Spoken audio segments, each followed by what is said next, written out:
আজকে আমরা জানবো কিভাবে রামধনু গঠিত হয় সেই সম্বন্ধে। তো সাধারণত যখন বৃষ্টিপাত হয় তখন অসংখ্য জলকণা আকাশে ঘুরে বেড়ায় বা ভাসমান অবস্থায় থাকে। এই জলকণাগুলির উপর যখন সূর্য থেকে আগত আলোক রশ্মি এসে পড়ে তখন প্রতিসরণ এবং প্রতিফলনের ফলে আলোক রশ্মি আমাদের চোখে এসে পৌঁছয়, এবং আমরা যদি সূর্যের দিকে পিছন করে থাকি তখন আমরা সামনের দিকে রামধনু দেখতে পাই। আমরা এবার দেখব যে কিভাবে একটি জলকণাতে সূর্য থেকে আলোক রশ্মি এসে পড়ার ফলে প্রতিসরণ, বিচ্ছুরণ এবং প্রতিফলনের ফলে রামধনুর 7টি বর্ণ সৃষ্টি হয়। তো এখানে একটি জলকণাকে দেখানো হয়েছে এবং জলকণাটিকে গোলাকার ধরা হয়েছে। তো প্রথমে বলে রাখি যে রামধনু সাধারণত দুই ধরনের হয়। একটি হচ্ছে প্রথম ক্রমের রামধনু, যেটা অপেক্ষাকৃত বেশি উজ্জ্বল, এবং এই প্রথম ক্রমের রামধনুর উপরে আরেকটি অপেক্ষাকৃত কম উজ্জ্বল রামধনু দেখা যায়, সেটিকে বলা হয় দ্বিতীয় ক্রমের রামধনু। তো আমরা প্রথমে প্রথম ক্রমের রামধনু কিভাবে গঠিত হয় সেই সম্বন্ধে জানব। তো যখন আলোক রশ্মি অর্থাৎ সাদা আলোক রশ্মি এই জলকণার উপর এসে পড়ে, তার কিছু অংশ প্রতিফলিত হয় এবং কিছু অংশ প্রতিসৃত হয়, এবং জল মাধ্যমে প্রতিসরণের পর এই জলকণাটি প্রিজমের মতন ব্যবহার করে, ফলে এই সাদা আলোক রশ্মি 7টি বর্ণে বিভক্ত হয়ে যায় এবং জলকণার অপর অংশে এসে পড়ে, এবং এই অংশে প্রত্যেকটি বর্ণের আলোর প্রতিফলন ঘটে। এই প্রতিফলন আংশিক প্রতিফলন না পূর্ণ প্রতিফলন সেটা আমরা একটু পরে জানব। যেহেতু এখানে প্রতিফলন ঘটে, তাহলে আপতন কোণ ও প্রতিফলন কোণ প্রত্যেকটি বর্ণের ক্ষেত্রে আলাদা আলাদা হলেও নিজের নিজের বর্ণের ক্ষেত্রে আপতন কোণ ও প্রতিফলন কোণ সমান হবে। তাহলে এখানে যদি আমরা একটা অভিলম্ব টানি, তাহলে লাল বর্ণের আলোক রশ্মি প্রতিফলিত হয়ে এই অংশে এসে পড়বে, এবং বেগুনি বর্ণের ক্ষেত্রে ঠিক একই রকম ভাবে যদি আমরা দেখি, তাহলে বেগুনি বর্ণের আলোটি এই অংশে এসে পড়বে এবং বাকি বর্ণের আলোক রশ্মিগুলি এর মধ্যবর্তী অংশে এসে পড়বে। এরপরে আলোক রশ্মিগুলি যখন এই অংশে এসে পড়বে, তার ফলে আলোক রশ্মিগুলির প্রতিসরণ ঘটবে।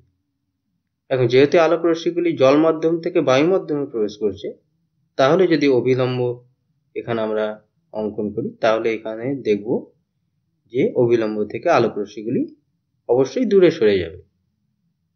ঠিক একই রকম ভাবে বেগুনি বর্ণের আলোক রশ্মিটিও অভিলম্ব থেকে দূরে সরে যাবে, এবং বাকি বর্ণের আলোক রশ্মিগুলো ঠিক একই রকম ভাবে প্রতিসৃত হবে।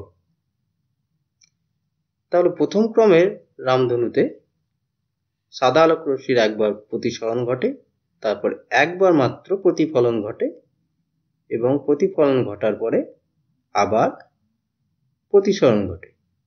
এখানে বলে রাখা দরকার যে এই যে কিছু পরিমাণ আলোক রশ্মি প্রতিফলিত হলো এবং কিছু পরিমাণ আলোক রশ্মি প্রতিসৃত হলো, এবং বারবার প্রতিফলন বা প্রতিসরণের পর আলোক রশ্মির উজ্জ্বলতা অনেকটাই কমে যায়। এখন লাল আলোক রশ্মির একবার প্রতিফলনের পরে ন্যূনতম চ্যুতিকোণ হচ্ছে 138 ডিগ্রি।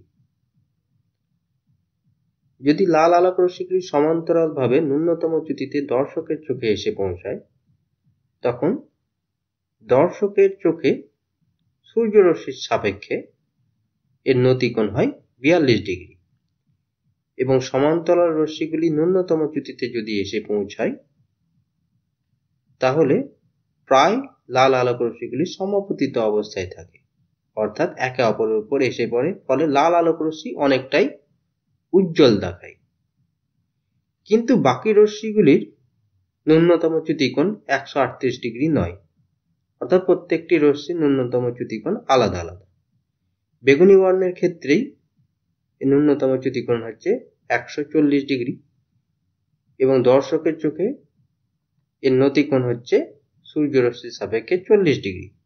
ফলে এই রশ্মিগুলি সমাপতিত অবস্থায় থাকে না এবং বাকি রশ্মিগুলি অপেক্ষাকৃত কম উজ্জ্বল দেখায় বা প্রায় বোঝাই যায় না। এর ফলে যে জলকণাটি থেকে লাল বর্ণের আলোকরশ্মি আমাদের চোখে এসে পৌঁছায়, সেই জলকণাটি থেকে অন্যান্য বর্ণের আলোকরশ্মিগুলি কিন্তু আমাদের চোখে এসে পৌঁছায় না।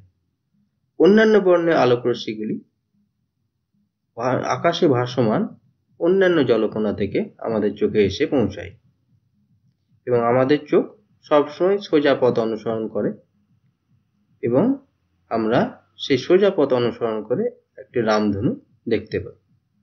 এই প্রথম ক্রমের রামধনুতে বাইরের দিকে থাকে লাল বর্ণের পটি এবং ভেতরের দিকে থাকে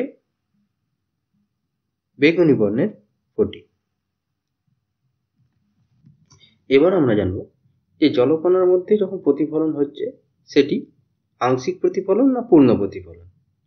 তো কোনো আলোকরশ্মি যখন জলকণার উপরে এসে পড়ছে, সেই আলোকরশ্মিটি বায়ু মাধ্যম থেকে জল মাধ্যমে প্রবেশ করছে, অর্থাৎ লঘু মাধ্যম থেকে ঘন মাধ্যমে প্রবেশ করছে, তাহলে আলোকরশ্মিটি অবিলম্বের দিকে সরে যাবে এবং এই অংশে প্রতিফলন হবে। তাহলে এই অংশে প্রতিফলন হওয়ার ফলে প্রতিফলন কোণ ও আপতন কোণ সমান হবে এবং এই অংশে আবার প্রতিসরণ ঘটবে। তো এখানে ধরি যে এখানে আপতন কোণের মান I এবং প্রতিসরণ কোণের মান R। এই যে অভিলম্ব সেই জলবিন্দু যেহেতু গোলাকার ধরেছি, তাহলে এটা কেন্দ্রগামী হবে এবং এই দূরত্বটি ব্যাসার্ধের সমান। এক্ষেত্রেও এই দূরত্বটি ব্যাসার্ধের সমান। তাহলে এই যে ত্রিভুজ, এই ত্রিভুজে এই দুটি বাহু তাহলে সমান, তাহলে এই কোণের মান R হলে এই কোণের মানও R হবে। এখানে পূর্ণ প্রতিফলন হতে গেলে এই কোণটিকে অবশ্যই জল ও বায়ু মাধ্যমের সংকট কোণ তার থেকে বেশি কোণে আপতিত হতে হবে। তাহলে এই কোণের মান সংকট কোণের থেকে যদি বেশি হয় তাহলে এই R এর মানও তাই, কারণ এই দুটি কোণের মান হচ্ছে সমান।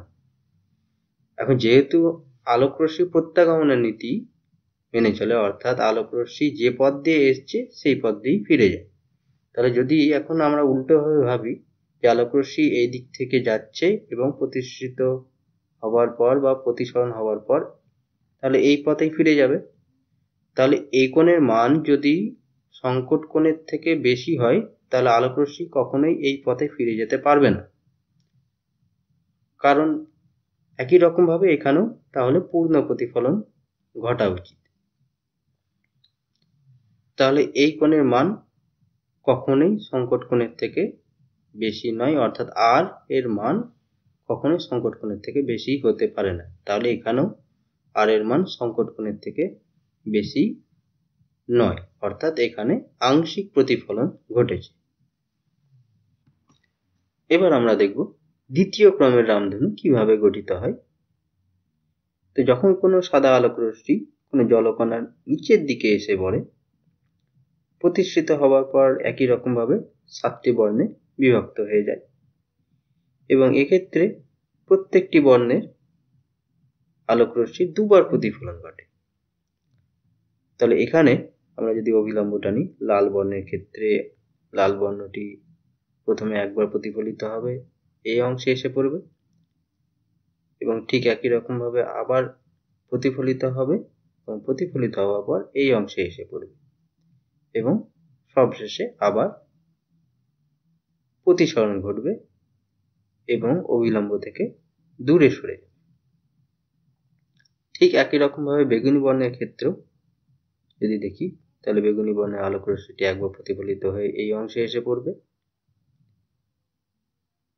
আর একবার প্রতিফলিত হয়ে এই অংশে এসে পড়বে এবং সবশেষে প্রতিসৃত হবে এবং অভিলম্ব থেকে দূরে সরে যাবে এবং ঠিক একই রকমভাবে বাকি বর্ণের আলোক রশ্মিগুলিও দুবার প্রতিফলিত হবে এবং প্রতিসৃত হয়ে একই রকমভাবে বাইরে বের হয়ে আসবে এবং আমাদের চোখে এসে পৌঁছাবে। প্রতিসৃত আলোক রশ্মিগুলি যখন আমাদের চোখে এসে পৌঁছায়, সূর্য রশ্মির সাপেক্ষে লাল বর্ণের নতিকোণ হয় 50 ডিগ্রি এবং বেগুনি বর্ণের নতিকোণ হয় 53 ডিগ্রি। এর ফলে যে জলকণাটি থেকে বেগুনি বর্ণের আলোক রশ্মি আমাদের চোখে এসে পৌঁছায়, অন্যান্য বর্ণের আলোক রশ্মিগুলি আমাদের চোখে এসে পৌঁছায় না। অন্য জলকণা থেকে অন্য বর্ণের আলোক রশ্মিগুলি আমাদের চোখে এসে পৌঁছায় এবং সেই আলোক রশ্মিগুলিকে আমরা সোজা পথে দেখি এবং দ্বিতীয় ক্রমে রামধনু দেখতে পাই। এই রামধনুর সব থেকে বাইরের দিকে থাকে বেগুনি বর্ণের আলোর পটি এবং সব থেকে ভেতরের দিকে থাকে লাল বর্ণের আলোর পটি। তো এইভাবে প্রথম ক্রমের ও দ্বিতীয় ক্রমের রামধনু গঠিত হয়।